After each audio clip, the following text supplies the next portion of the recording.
고린도전서 13장을 통해서 우리에게 알려주고 가르쳐주고 권면하고 있는 사랑은 15가지입니다.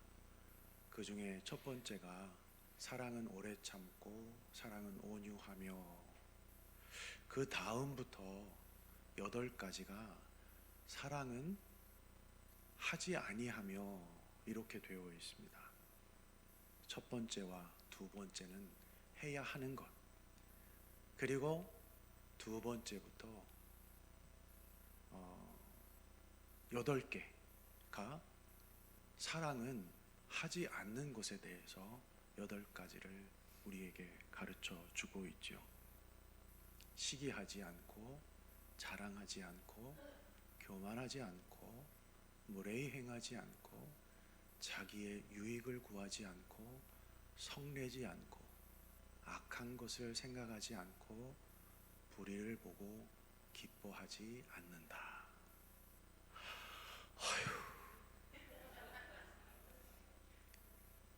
힘들어요.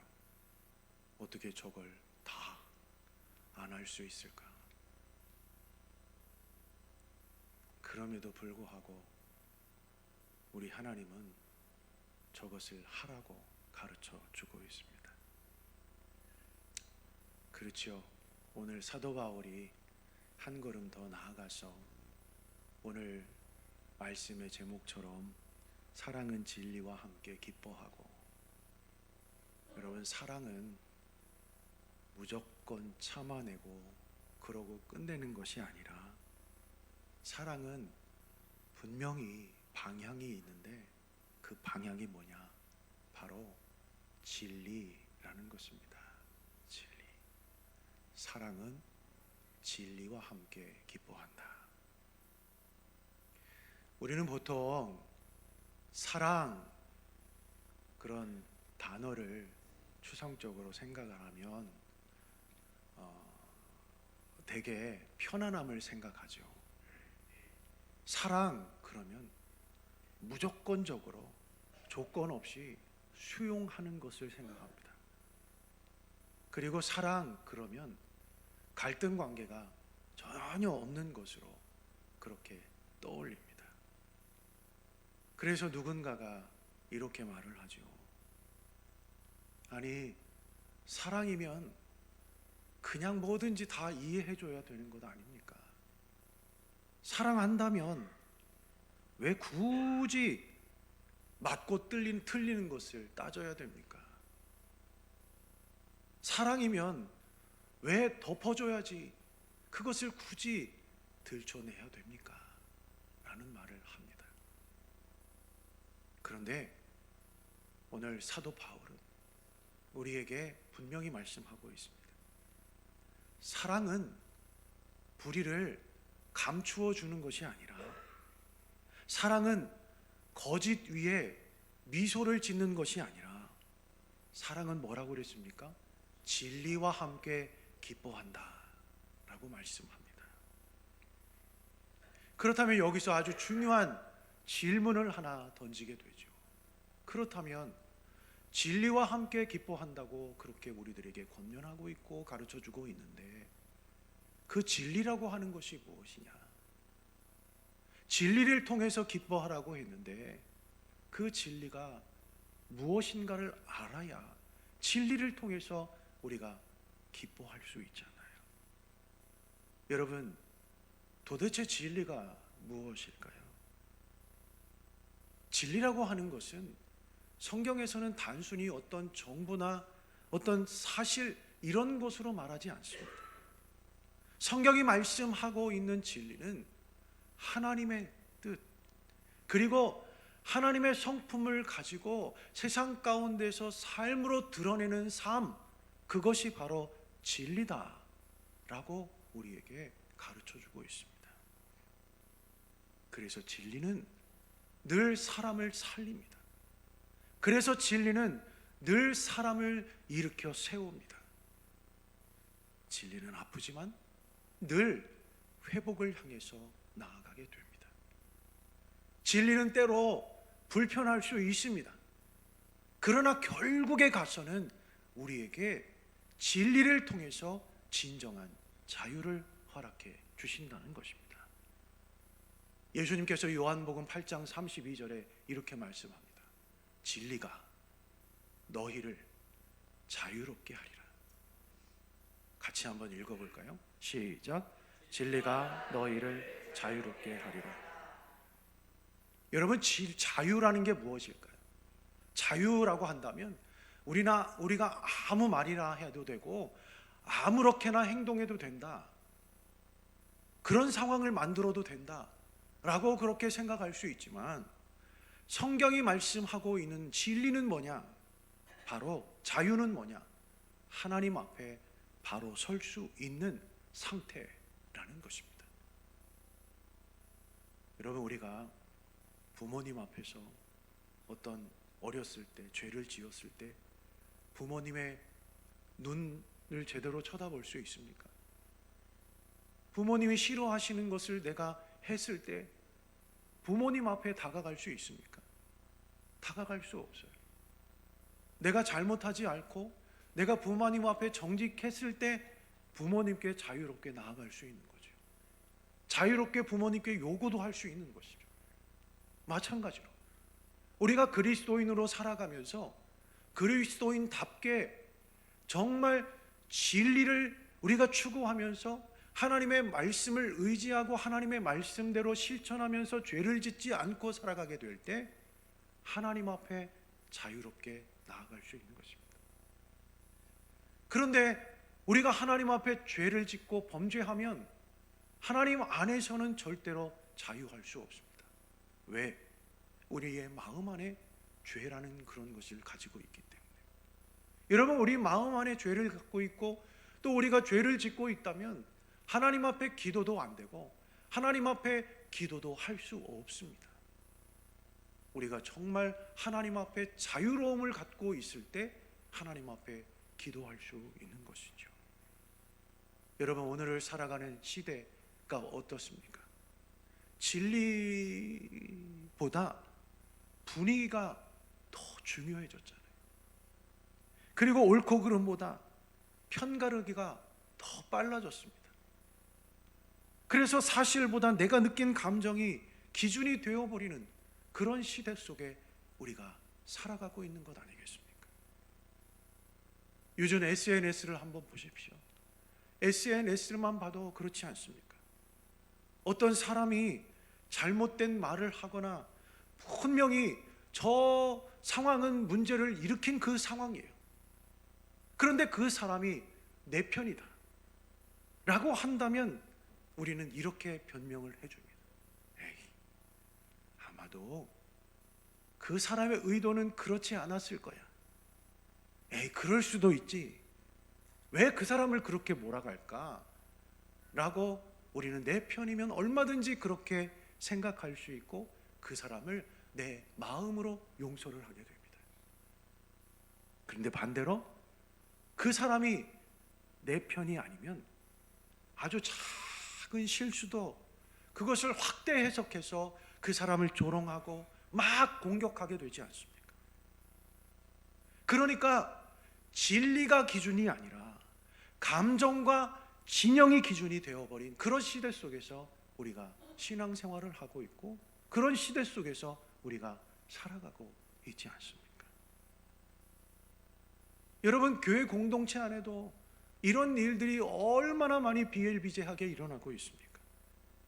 우리는 사랑이라는 그 이름을 가지고 분명히 잘못된 일을 알고 있음에도 불구하고 그냥 넘기고 싶어 할 때가 있지 않습니까? 왜요? 괜히 말 꺼냈다가 분위기 깨버릴까 봐. 관계만 좋으면 다 좋은 거지요 뭐. 그러면서 그냥 누군가가 잘못해도 그 잘못에 대해서 전혀 이야기를 하지 않는 경우가 많다라는 것입니다. 그런데 성경은 우리에게 말합니다. 그것은 사랑이 아니라 회피일 수 있고 평화가 아니라 침묵을 만드는 공모일 수 있다. 여러분, 사랑은 결코 진리를 외면하지 않습니다.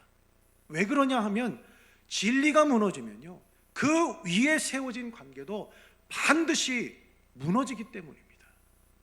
그렇기 때문에 우리가 그리스도인으로 또한 세상에서 살아가게 될 때, 진리가 올바로 서게 될 때 사람과의 관계도 올바로 서게 되는 것입니다.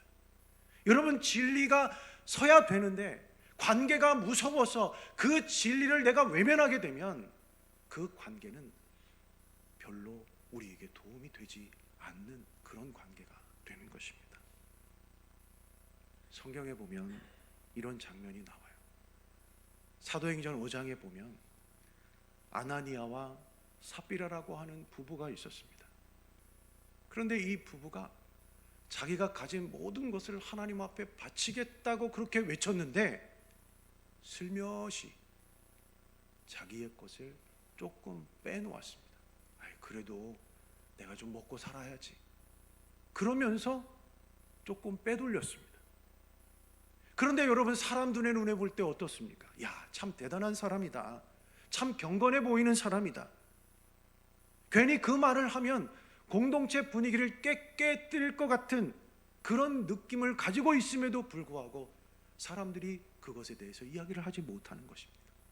왜요? 자기의 모든 것을 다 바치고 그것도 아주 일부분만 자기 것을 가지고 있었기 때문에, 그거 괜히 얘기해서 분위기 깰 필요 있나? 괜히 그거 얘기했다가 나 안 드려 그러면 어떻게 하나? 그래서 아무도 이야기를 하지 못하는 겁니다. 그때 베드로가 나서잖아요. 베드로가 침묵하지 않고 이야기를 합니다. 그래서 결론적으로 둘 다 죽게 되죠. 여러분, 이것은 단순한 실수가 아닙니다. 단순히 우리가 인간들이 인간을 용서하는 그런 차원이 아니라 성령을 속이는 거짓이기 때문에 바로 잡아야 된다라는 그런 사실입니다. 여러분, 베드로가 사랑이 없어서 그런 말을 한 것이 아니라 교회를 살리기 위해서, 진리가 무엇인가를 가르쳐 주기 위해서 진실되게 말했다라는 사실입니다. 그렇죠. 사랑은요, 진리와 함께 기뻐합니다. 진리가 바로 설 때 공동체도 건강하게 바로 서는 것입니다. 성경에 이런 장면이 또 나와요. 갈라디아서 2장에 보면 사도 바울이 베드로를 막 책망하는 내용이 나와요. 왜 책망을 했냐 하면, 베드로가 이 유대인들과 함께 이방인들과 식사를 하고 있었는데 유대인들이 이 베드로를 보고 눈치를 주는 거예요. 왜 이방인과 식사를 하느냐? 그래서 이 베드로가 유대인의 눈치를 보다가 자리를 피했습니다. 그 광경을 보고 이 사도 바울이 갈라디아서 2장 17절에 뭐라고 말하냐면, 그들이 복음의 진리를 따라 바르게 행하지 아니함으로, 이렇게 말합니다. 그러면서 막 책망을 해요. 우리 같으면 어떻게 하겠어요? 아무리 사도라고 해도 사람인데 그럴 수 있지.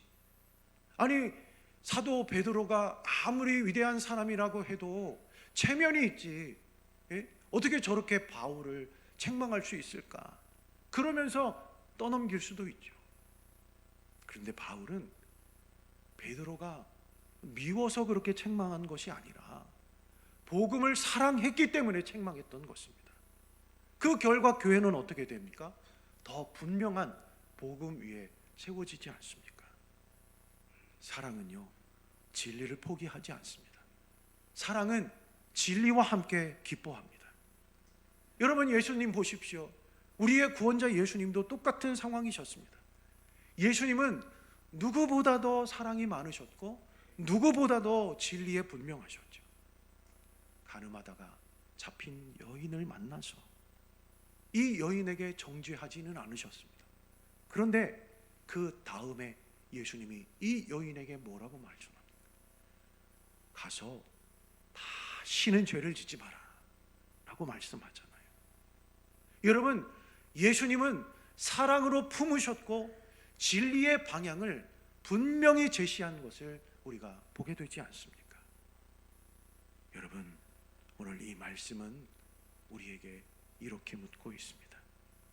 사람이 잘못될 때 은근히 통쾌해하며 기뻐하고 있지는 않은지, 나는 지금 무엇과 함께 기뻐하고 있는지, 내가 싫어하는 사람이 넘어질 때 정의가 아니라 혹시라도 감정으로 내가 기뻐하고 있는 것은 아닌지, 반대로 진리가 드러날 때 불편해 하지는 않는가, 내가 좋아하는 사람의 잘못이 드러날 때 괜히 마음이 불편해지고 덮고 싶지는 않은지. 사랑하는 성도 여러분, 사랑은 진리와 함께 기뻐해야 됩니다. 사랑은 불의가 드러날 때 슬퍼하지만 정말 진리가 드러날 때 기뻐하는 것입니다. 사랑은 누군가가 실패할 때가 실패가 아니라 하나님의 뜻이 이루어지는 것이 바로 우리의 기쁨이 되는 것입니다. 이것이 성숙한 그리스도인의 사랑입니다. 이 사랑이 여러분들의 가정과 우리 교회와 그리고 사회에 흘러갈 때 우리는 더 이상 편가르지 않고, 그리고 정의 앞에서 침묵하지 않고 복음의 향기를 가지고 어디에 가서든 진리와 함께 기뻐하는 그런 그리스도인으로 살아가게 되어질 줄 믿습니다. 오늘 이 말씀을 여러분들의 마음에 새기면서 우리 하나님 앞에 이렇게 고백했으면 좋겠습니다. 주님, 우리가 불의를 보고 기뻐하지 않게 하시고 진리가 드러날 때 기뻐하는 마음을 주시옵소서. 사람보다 진리를, 그리고 분위기보다 복음을 사랑하는 그런 참된 제자가 되게 해달라고, 그런 마음을 가지고 한 주간 살아가시기를 바랍니다. 그럴 때 우리의 사랑은 감정이 아니라 참된 복음이 될 수 있을 것이고, 우리 모두가 다 세상을 밝히는 빛의 사람으로서 살아가게 될 줄 믿습니다.